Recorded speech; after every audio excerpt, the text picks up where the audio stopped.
What if I told you that one of the materials that makes bridges, airplanes, and the world's strongest machines possible cannot be seen with the naked eye and almost never appears as a pure metal? Vanadium is not bright or flashy, but it is present in alloys that withstand impacts, extreme vibrations, and years of wear without failing. In small amounts, it transforms ordinary steel into a much harder and more resistant material. How can an almost invisible element completely change the strength of the structures that support our modern life?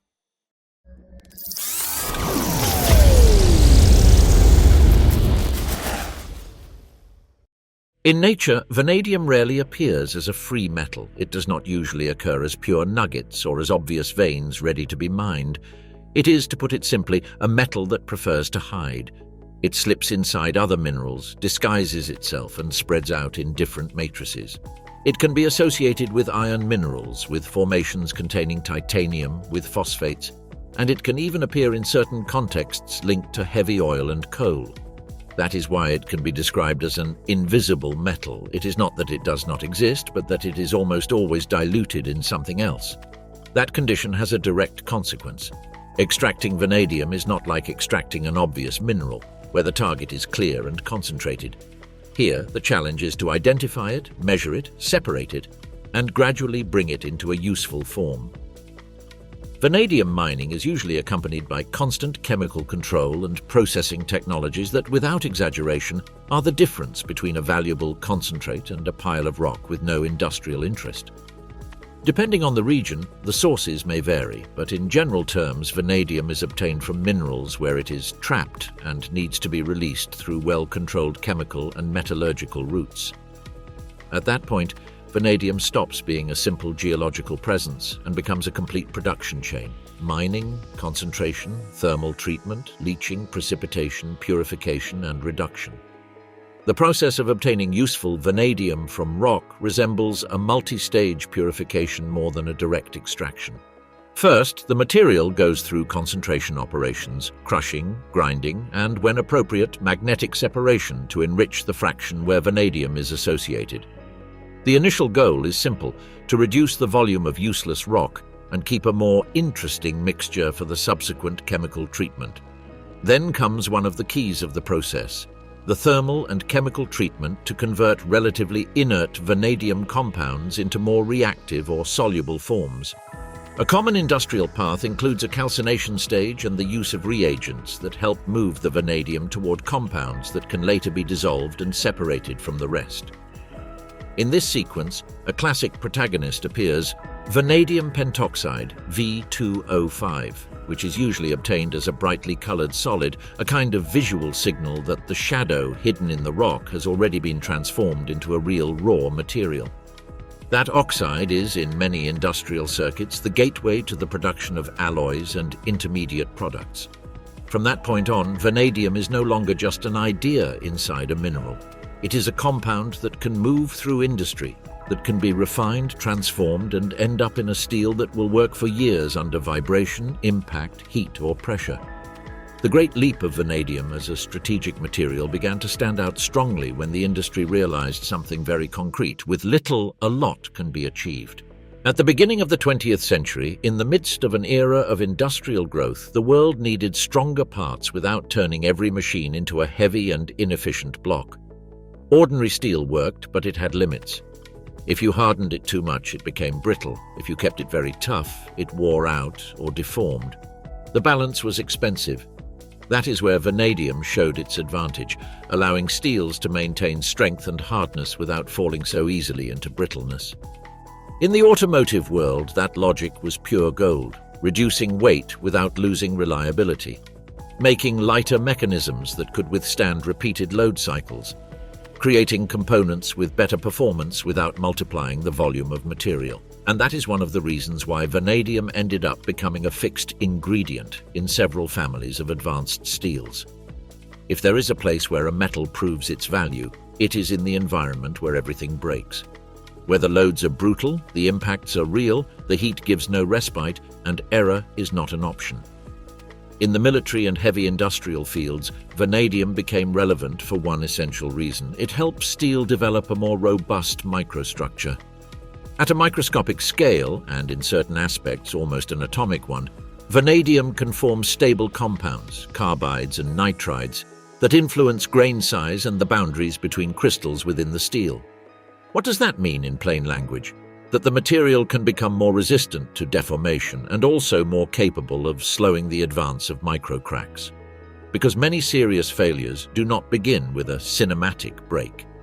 They begin with a microscopic crack, a tiny detail that grows, spreads, connects with other microcracks, and suddenly the component fails. In ordinary steel, if you harden it too much, it can behave almost like glass under a strong impact. Rigid, yes, but with dangerous brittleness. In contrast, in certain vanadium alloyed steels, the material can absorb energy in a more controlled way. It deforms, but it does not disintegrate as easily. That balance, hardness to resist penetration and toughness to avoid breaking into pieces, is the heart of modern armor. That is why vanadium appears, directly or indirectly, in parts where stress is constant. Aviation components subjected to endless vibrations, pressure variations, fatigue from thermal cycles, high-strength fasteners and bolts that cannot loosen over time, parts that work in propulsion systems, landing gear, assemblies where every gram counts. And when we talk about advanced alloys, vanadium also enters the scene alongside titanium. In several families of titanium alloys, vanadium acts as a stabilizing element and contributes to a highly sought-after relationship, high strength with relatively low weight. Structures that do not become gigantic in order to withstand loads, but instead withstand them through material intelligence. Vanadium is not limited to the military sphere. Much of its everyday impact lies in infrastructure, a less visible but decisive field. Bridges, skyscrapers, and structures that bear large loads for decades benefit from vanadium microalloyed steels, which allow high strength to be maintained while using less material. This reduces weight, volume, and associated consumption, translating into large-scale economic and logistical advantages. A frequent example is railway tracks. The continuous contact between wheel and rail subjects the material to high loads, friction, vibrations, and cyclic wear. In steels designed for this use, vanadium helps improve wear resistance and the stability of properties, contributing to extending the rail's service life and reducing maintenance. Another key application appears in industrial tools. Drill bits, milling cutters, and blades operate under friction and high temperatures. In tool alloys, vanadium helps preserve hardness and wear resistance under heat, maintaining cutting performance. Behind every durable tool, there is an industrial chain focused on achieving materials that withstand demanding conditions. As with several resources considered strategic, the vanadium supply chain is often concentrated in a few actors who control much of the extraction and refining. This makes vanadium not only a relevant industrial input, but also a factor with weight in geopolitical and productive dynamics. That importance becomes more visible when a new field of technological competition emerges, the energy sector. In recent years, vanadium has gained attention in the field of energy storage for a specific reason. Its chemical behavior makes it possible to develop systems designed to operate for long periods in grid applications. Vanadium redox batteries take advantage of the fact that this element can adopt different oxidation states. In practical terms, this makes it possible to design systems in which energy is stored and released through electrochemical reactions in solutions, with configurations intended to withstand many charge and discharge cycles. These are not batteries intended for portable use.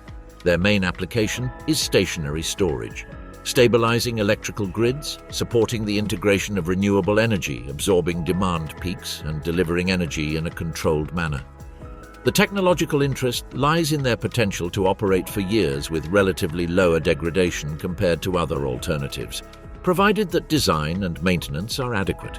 In this way, vanadium once again occupies its usual place, a discrete metal that integrates into the infrastructure of the modern world, first reinforcing steels in machinery and structures, and now also in the debate on more stable and flexible electrical grids.